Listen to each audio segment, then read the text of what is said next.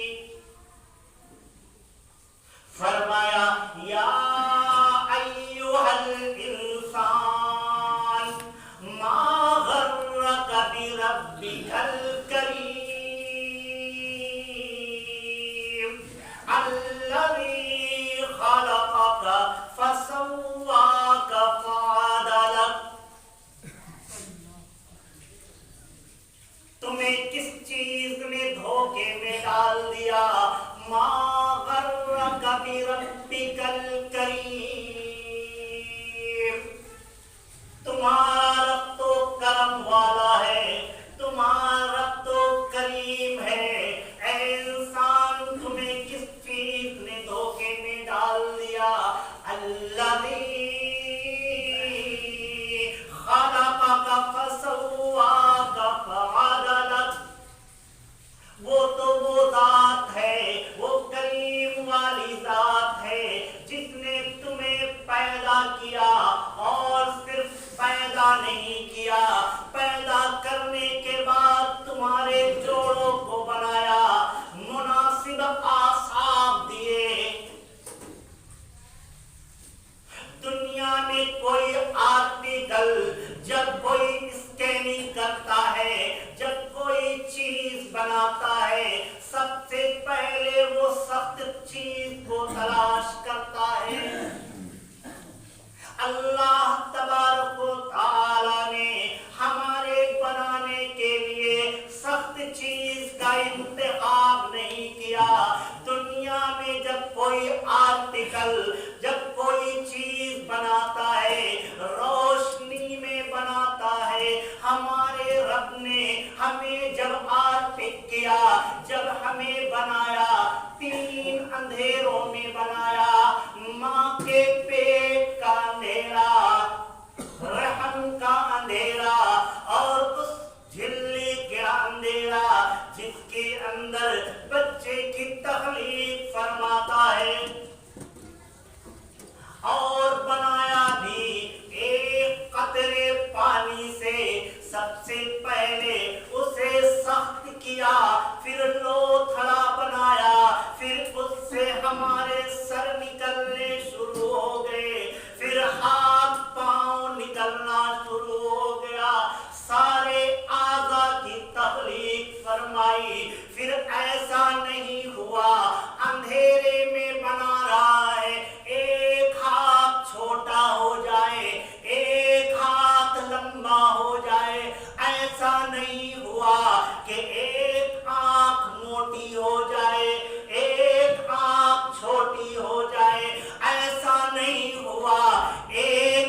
حکمت کو دیکھو، ماں کے پیٹ میں غذا کا انتظام جو کیا وہ پیٹ سے کیا، زبان سے نہیں کیا، منہ سے نہیں کیا۔ کیوں ایسا کیا؟ یہ بندہ دنیا میں جائے گا، میرے کلام کی تلاوت کرے گا، میرا نام لے گا، میرے محبوب کا ذکر کرے گا، ماں کے پیٹ میں بھی زبان کو گندا ہونے نہیں دیا، ماں کے پیٹ میں بھی زبان کو ناپاک ہونے نہیں دیا۔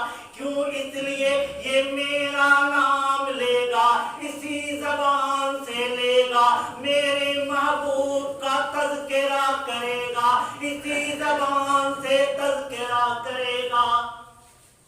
پھر دنیا میں جب آپ دنیا میں چلے آئے، ہمیں بھوک لگی، ہمیں پیاس لگی، اللہ نے ایک زبان دے دی، ساری دنیا میں ایک زبان دے دی، انگلینڈ کے بچوں کو بھی ایک زبان دی، امریکہ کے بچوں کو بھی ایک زبان دی، انڈیا کے بچوں کو بھی ایک زبان دی، افریقہ کے بچوں کو بھی ایک زبان دی، عرب کے بچوں کو بھی ایک زبان دی، اور وہ زبان تھی رونا۔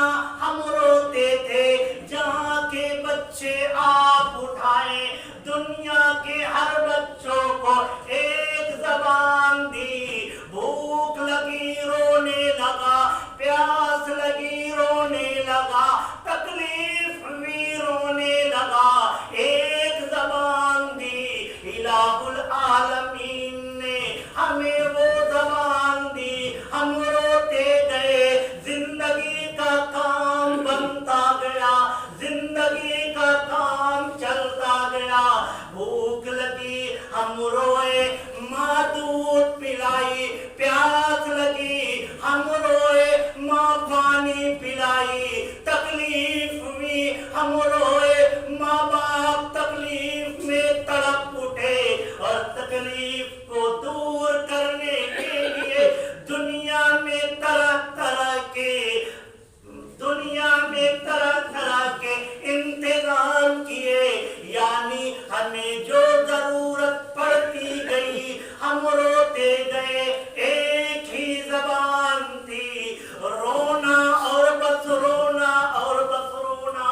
الہ العالمین نے فرمایا یہ زبان میں صرف بچپن میں نہیں دیا، یہ زبان میں تمہیں زندگی کے ہر لمحات میں دیتا ہوں، تم روتے جاؤ، تمہارا کام بنتا جائے گا، تم ہمارے سامنے روتے جاؤ، تمہارا کام بنتا جائے گا، لیکن ہمارا یہ معاملہ ہے ساری دنیا کے سامنے روتے ہیں، اپنے مالک کے سامنے ہمیں رونا نہیں آتا۔ ایک صحابی رسول ہیں، وہ رات کے اندھیرے میں روتے، رسول اللہ صلی اللہ علیہ وسلم صبح میں فرماتے ہیں، صحابی رسول سے کہ تم نے اتنا رویا، من الذی اخبرک یا رسول اللہ، آپ کو کس نے اطلاع دے دی، آپ کو کون خبر پہنچا دیا؟ میں تو اکیلے رو رہا تھا، میری بیوی بچے کو بھی معلوم نہ تھا۔ آقا صلی اللہ علیہ وسلم نے فرمایا وہی ذات ہمیں خبر پہنچائی جس کے لیے تو رو رہا تھا، جس کے سامنے تو آنسو بہا رہا تھا، اور آج ہم رونا چھوڑ دیے، دنیا کے پیچھے ایسے بھاگ رہے